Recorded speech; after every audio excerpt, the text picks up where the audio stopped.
si Ma'am Sara Prestoza. May mga namatay sa loob ng kumpanya. May mga video kami na pinapump na lang ang empleyado nangingisay na sa loob. Because we, in the BPO industry, honestly, 1,000% do not trust the government. Hindi po totoo lahat ng mga sinasabi ni Ma'am Sara. Hindi naman po kami mga siraulo para i-front yung face namin here. Huminit ang ulo ko nang malaman ko may mga companies na right after the earthquake na pagkalakas-lakas 6.9, may mga companies na hindi pinauwi at sa pilitang pinagtrabaho yung kanilang mga empleyado. And I'm talking about ito mga BPOs. Marami sa kanila pinagtrabaho at sinabi, business is business, wala kaming pakialam kung may earthquake o wala. Trabaho lang kayo, tuloy yung trabaho. Lord, Lord, Lord. Lord. Lord.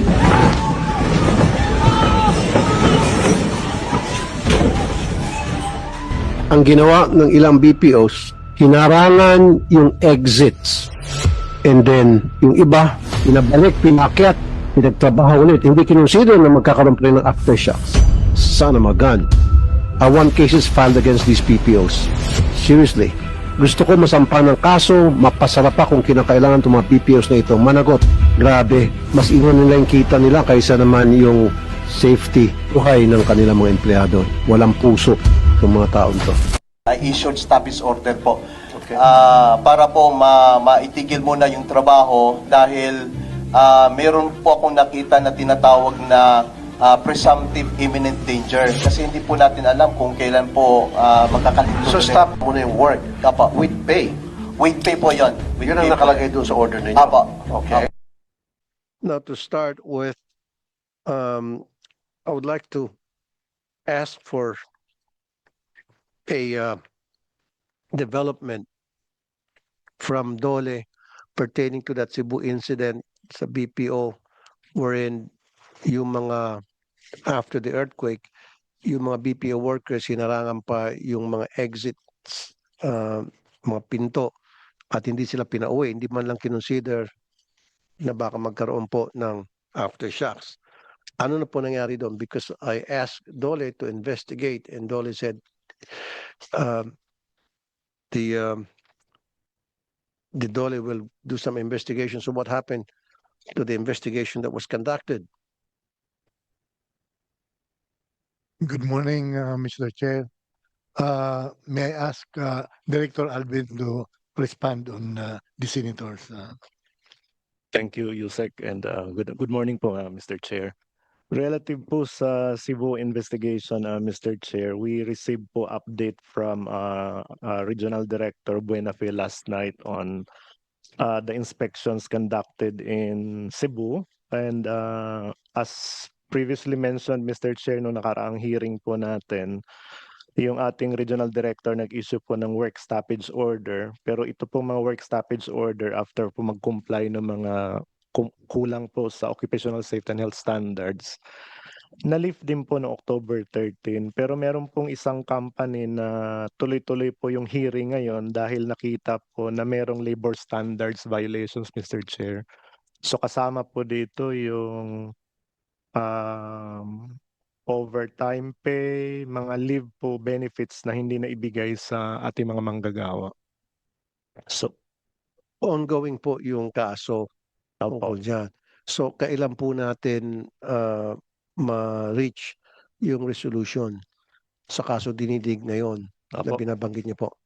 Ang initial information, Mr. Chair, ay nasa final stage na po ito ng review. Baka po within this month makapag-issue na po tayo ng compliance order, Mr. Chair, doon sa mga naiwan po mga BPO company sa Cebu na nakitaan po ng mga violation po. Aside from that company Cebu that's being investigated ongoing, as you said, Attorney Curada, are there other BPO companies na gumagawa ng ganong violations?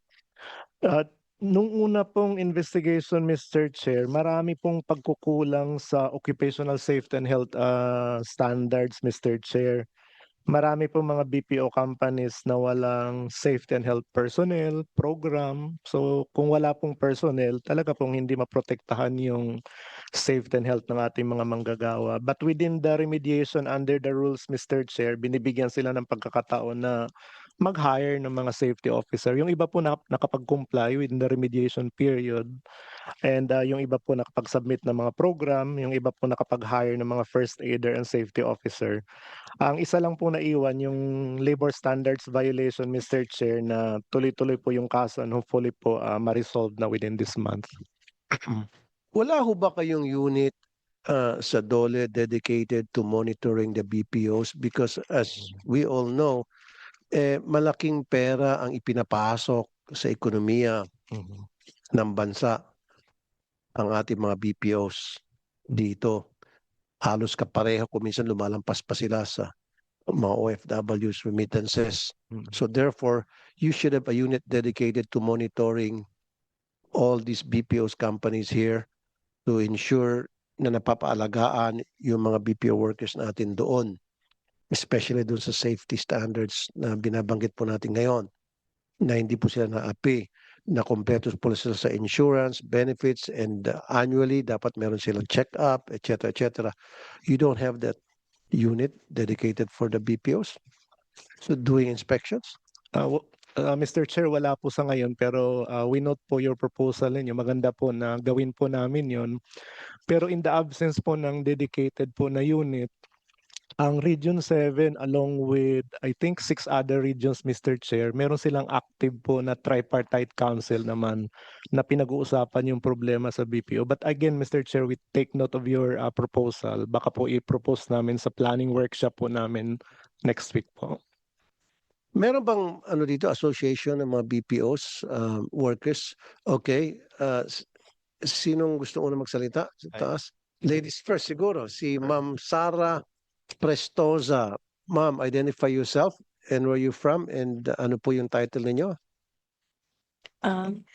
Good morning po. I am Sarah Prestosa, former president of the first ever union in the BPO industry, Unified Employees of Alorica, and would like to thank you, Honorable Senator Rafi Tulfo and the chairs for hearing us. And actually, maiyak-iyak po ako kanina nung nakita ko yung video, how your heart really was touched sa aming working condition.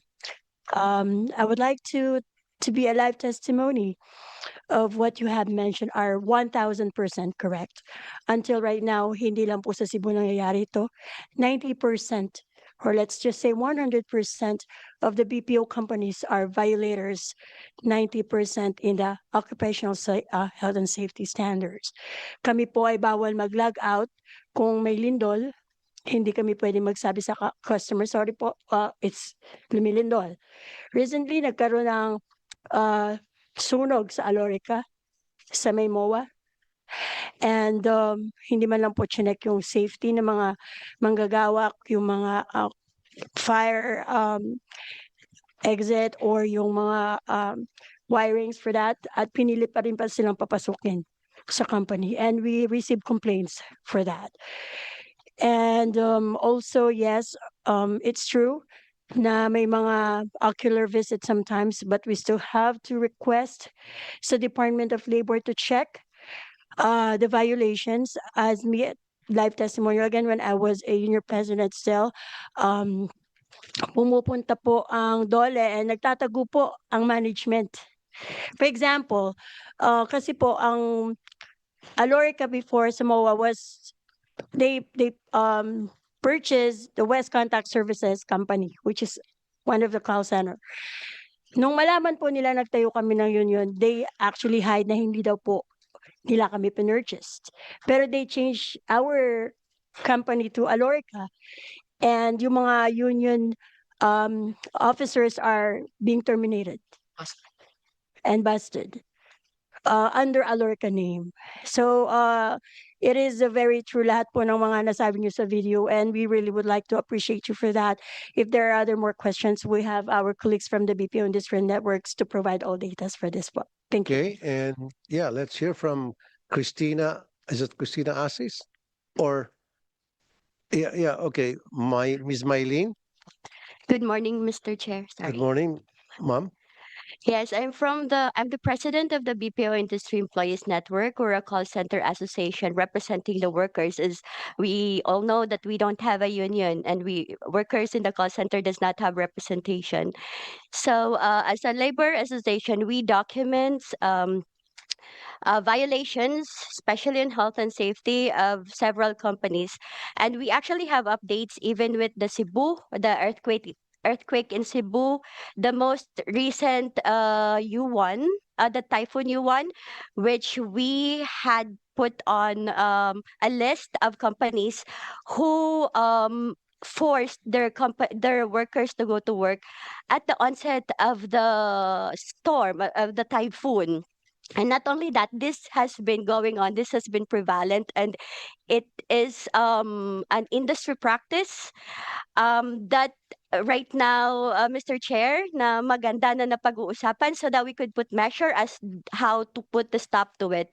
Our Secretary General actually has an update also on the Cebu earthquake because Bien was the one who actually reported it to the Department of Labor and we requested for the inspection. However, during the inspection, we were not allowed to join um, on the inspection itself. And even here in Manila, we've also requested inspection um, for the Alorica fire and for the typhoon. So maybe, Mr. Chair, you could recognize our Secretary General as well. Thank you so much. Goodbye. Thank you, ma'am. But before that, yeah, Dole, okay. Bumalik sa alaala ko, yung sinabi nila na kapag nagkakaroon ng inspection yung Dole, hindi sinasama yung mga workers.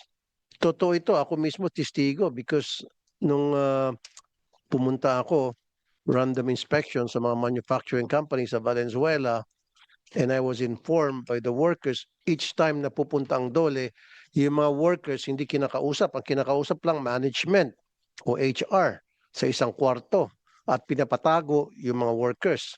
At yung Dole, pag uwi, yung inspector may dala-dala ng envelope at busog na, bundat ng tiyan. I'm making it as a joke, pero that's close to reality. So dapat kapag nag-inspection kayo, you don't only talk to the management, the HR, you should also talk to the workers. And pupuntahan nyo sila mismo doon sa workplace nila. Kumusta yung pinagtrabaho nila? Okay ba yung ventilation? Nakakapahinga ba sila? Di ba? Maayos ba? Meron bang malapit na fire exit, hagdan? Ganon dapat. Ang nangyari kasi, Yusek Felipe Egarco, ang pag nag-inspection, ang kinakausap lang palagi HR. And then sabi pa nga nung isa, kanina, yung management nagtatago. So, useless pag-inspect nyo. Di ba? Later on, pag-uusapan natin, ano nangyari doon sa mga field inspector ninyo na sabi ko, I need names of those people na ka-inspect pa lang, lumilitaw na they just inspected that establishments at a month or so ago, and then nag-inspect ako, marami palang violation na na-flag down ko, whereas yung nag-inspect lang, like I said 2 months ago, hindi na-flag down yung violation. So, ibig sabihin, nakipagsabuatan yun sa may-ari ng company. But anyway, sige, I'll recognize Mr. Renzo. Mr. Renzo? Magandang araw, Mr. Chair. Yes, sir. Yan.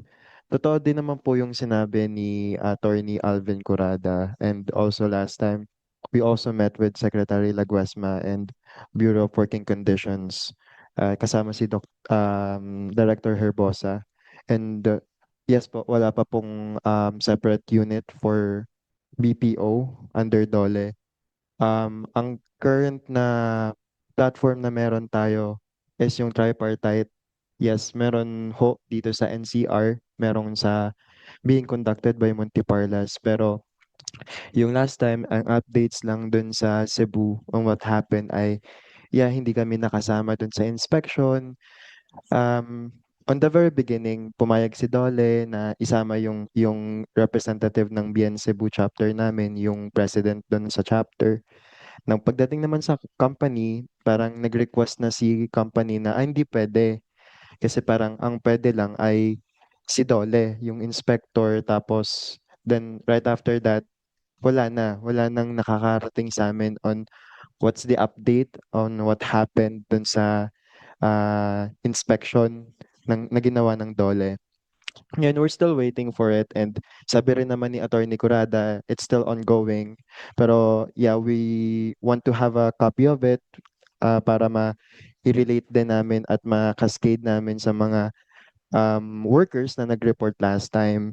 At yun din naman, totoo rin po na kakulangan din sa maraming kumpanya across the BPO industry sa buong Pilipinas ang kawalan ng safety and health officers o yung OSH officer, at paulit-ulit na inaano ng BN throughout the years na mahalaga yung role ng OSH officer kasi sila yung pwedeng mag-declare ng yung sa pwedeng mag-declare ng walang pasok if they deemed it not safe.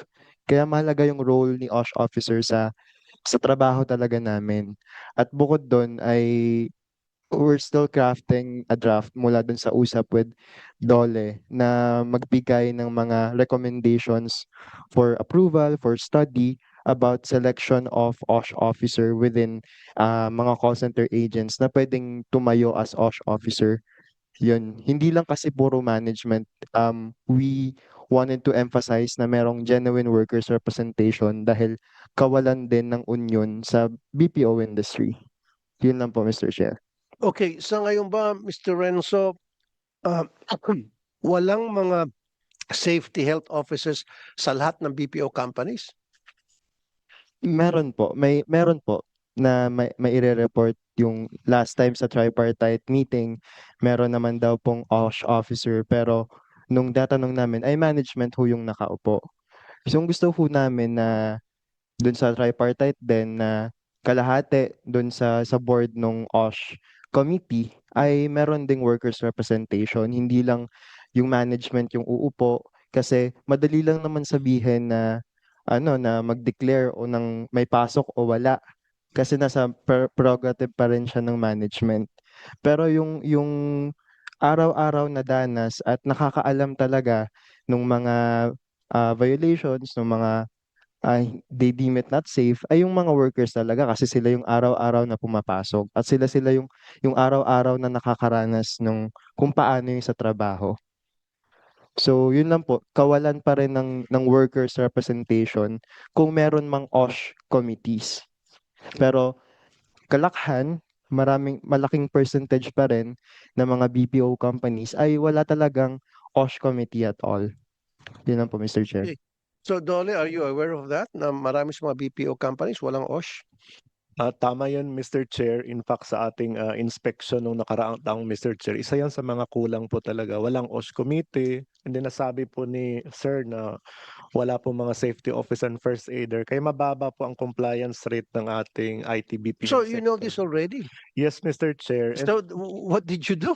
opo, Kung nalaman nyo na meron na, Opo. ganito na pala, may mga violations na itong ibang BPO companies. Yes, Mr. Chair. During inspection po, nakita po yon. Kaya again, during the remediation period sa ating rules, sila po ay pinipwersa na magkaroon ng safety officer.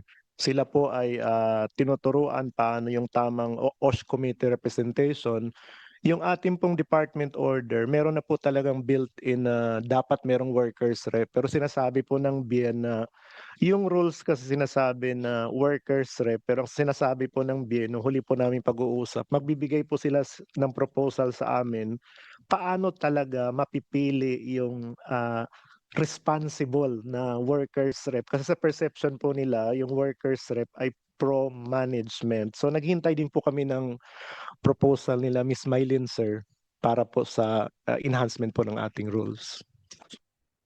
But merong workers representative, hindi palagi sa company. Kasi kung sa company, sila mismo gagawa ng kanilang patakaran na to the detrimental sa welfare ng mga workers nila. Siyempre, gusto nila yung side lang nila palagi mapakinggan. Saka isa pa, meron tinatawag na union busting na nagaganap ngayon sa BPO, hindi na pinapayagan. Oh, mali yan, Dole. Yeah, go ahead, Miss Christina. Sis? Magandang umaga po sa inyo pong lahat, and Sir Rafi, thank you for acknowledging my voice to answer that. But before po ako bumalik before ko po sagutin yung tanong niyo, sir, about the union busting for self-organization, let me go back lang po quickly dun sa OSH. Sana po sa ating OSH representative ay hindi lang po natin tignan yung mga visible sa ating mga mata, like sunog, lindol, typhoon. But we are hoping from the BPO that you also take a look with our HMO if it's still comprehensive.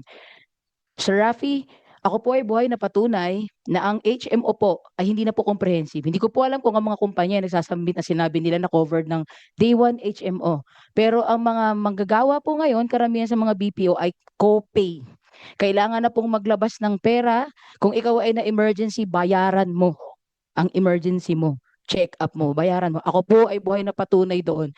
So hinihingi ko po ang investigasyon ng committee about it. Then let me go back naman po sa union busting. Yes, isa po ako sa naging biktima po ng pag-union busting. I was told during my time nung pandemic po ito, because I stand for all the employees during the pandemic na tinatanggal po sa hotel reservation at pinauuwi ng walang katiyakang trabaho sa pagbalik nila sa kanilang mga bahay. Hindi din po sila pwedeng mag-work from home dahil po sabi sa account hindi daw po pwede, pero hindi sila mailipat sa ibang line of business that can cater work from home. Dahil po sa pagtatanggol ko sa aking kapwa manggagawa, sa pagtindig ko po dun sa tinatawag nating labor rights po, ako po ay lantarang sinisigawan na sa hallway po, katulad po nito. Ang sabi po sa akin ng operations managers ko at ang aking site director, sabi po sa akin kasama ng iba pang mga operations manager, bita-bita kasi, ba't hindi na lang sa kalsada mag-rally? Ito pa po ang pinakamalupit, may red tagging pa pong nangyari, Sir Rafi. I was red tag as an NPA. So kapag ka po ba ina-assert natin yung ating labor rights, na sabi din naman po ng batas, NPA kagad?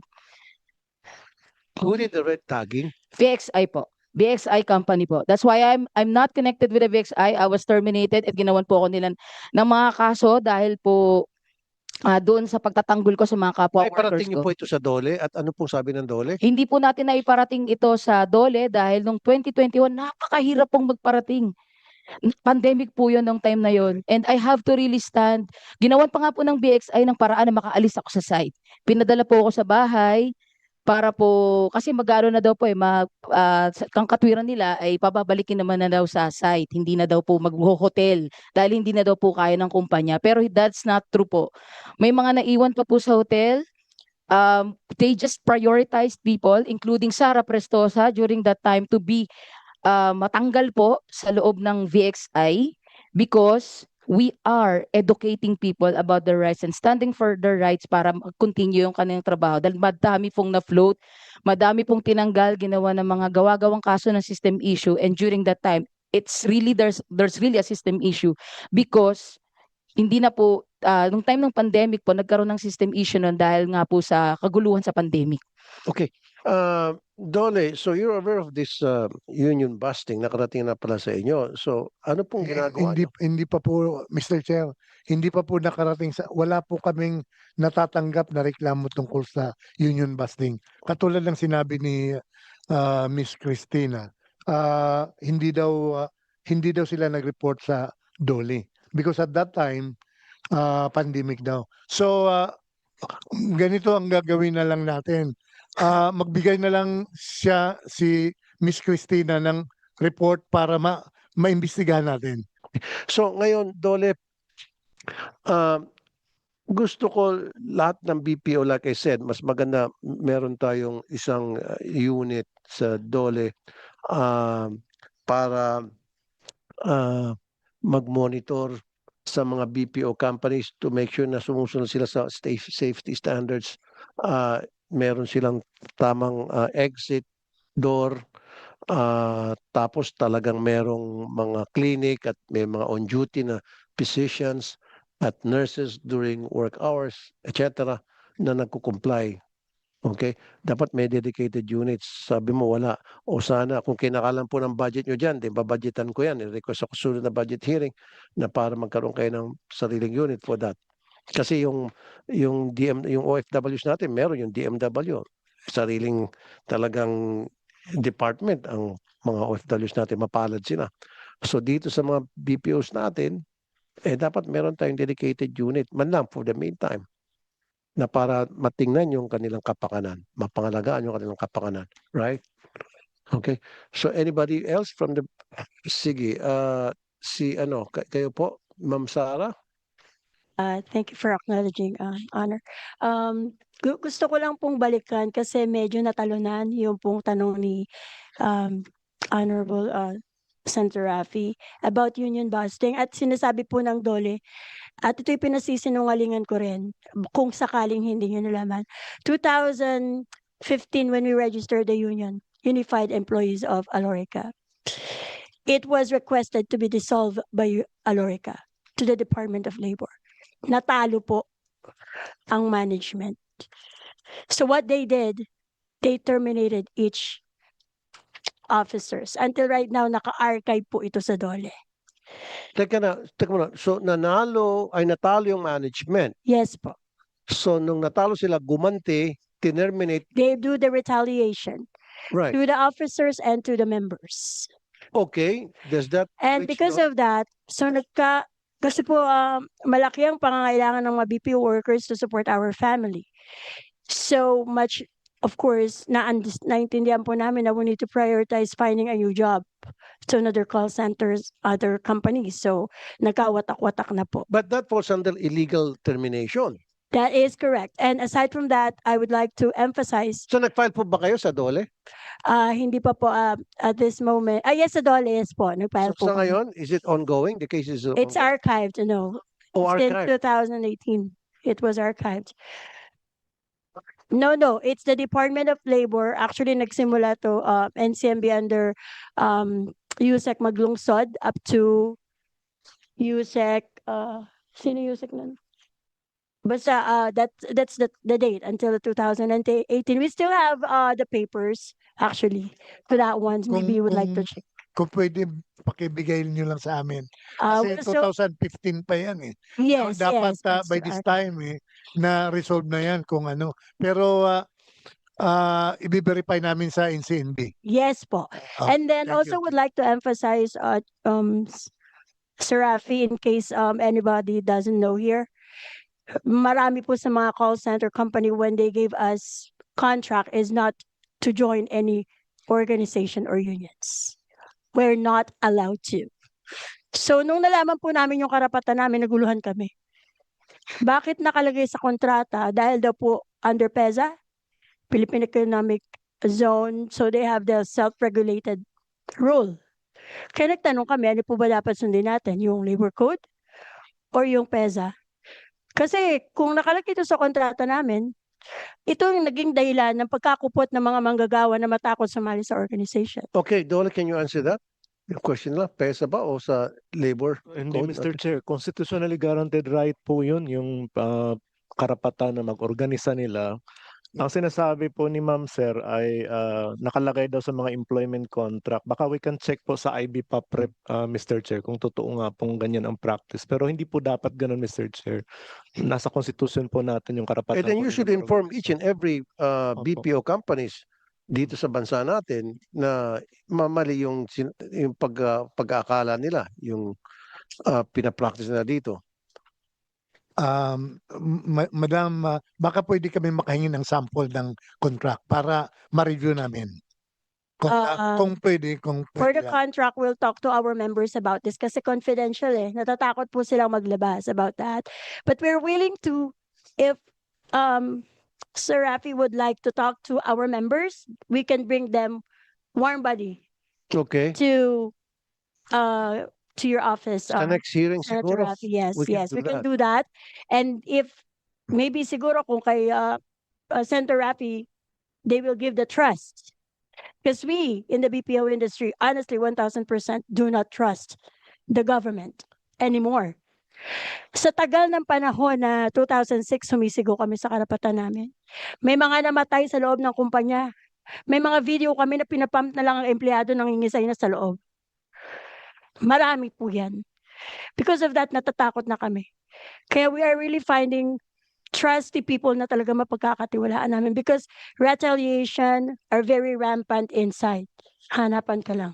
Every time na kayo po'y nagpa-file ng complaint o lumalapit sa DOLE or any agency, government agency for that matter, hindi nabibigyan ng aksyon yung inyong reklamo, hindi pinapansin, or kuminsan pinapansin man, pero after that nag-retaliate yung company at Yes kayo. po. And the Nangy- DOLE is not doing anything about it? Yes po. Kasi most of the time, meron po sa Sena pa lang, ang tanong na sa amin, magkano ba ang kailangan? Who- So, Who asked that question? that is being asked sa Sena pa lang. Kapag nagpa-file kami ng kaso, do you have numbers in mind? So naisip ko, kaya pala ang daming folder dito sa Sena, no? Ang daming kasong nakafile kasi binibili na ang karapatan ngayon at hindi na Teka naililista. muna, sa Sena pa lang, pera-pera na agad? That's true. Ah, I can vouch for that. Hindi naman po, wala kasi dito ang Insenbi at saka ano. Pero hindi po totoo lahat ng mga sinasabi ni Ma'am Sara. Kasi yung SINA, yung single entry approach, doon pa lang bago mag-ripen ng ang kaso sa NLRC o sa INSI, inaariglo muna yan. Ibig sabihin ng isinisettle muna as part of the judicial process. Hindi yan inadapt yan ng SINA para mapag-usapan kung kung hindi naman masisettle, ipinapasa yan sa proper authority like in LRC or in CNB. Hindi, pero sir, hindi pwede yung pag-upo pa lang agad, magkano gusto mo, magkano kailangan. Hindi naman po. Hindi, dapat may mediation, may pag-uusap muna, and then Oh, sa process ng pag-uusap, yun, madetermine kung magkano talaga dapat ang pwedeng maibigay doon sa employee na nagreklamo. Actually, Mr. Magkano benefits na dapat makuha niya. Pinag-uusapan Huwag niya. yung outright forthwith na Hindi naman how po, much you need. hindi Parang naman insulto po yun, sir. Po. Insulto yun. Opo, insulto po yun. Actually, hindi naman po yun ganun ang pag-upo kaagad. Magkano ba? Hindi ganun. Pinag-uusapan as part of the process po yun. Correct. Dinidetermine muna kung Determine muna. Tama po yung kung sabi magkano bang ninyo. benefits, Oo. yung Yun kailangan, po muna ang sinasabi. magkano yung kulang. Oo. So, sinusukat mo na yan at Oo. meron pagbabasihan yung amount na at the end of the day, mapag-usapan na para maibigay doon sa complainant. Yes. Hindi yung pag-upo right there and then, how much do you need? Hindi naman po ganun na hindi naman po ganun ang otherwise hindi lang BPO ang sinisina eh. Lahat po ng mga kaso tungkol sa NLRC at saka INSIM. At kung kayo ang BPO lang ang sinasabihan na magkano kaagad, hindi po yun. Kasi yung ibang mga kaso hindi naman ganun ang nangyayari. Bakit BPO lang ang Okay po. sinisingle out? Gusto ko pong sagutin, Yusek, no? Sabi nga po ni Sir Rafi, hindi naman po kami mga siraulo para i-front yung face namin here.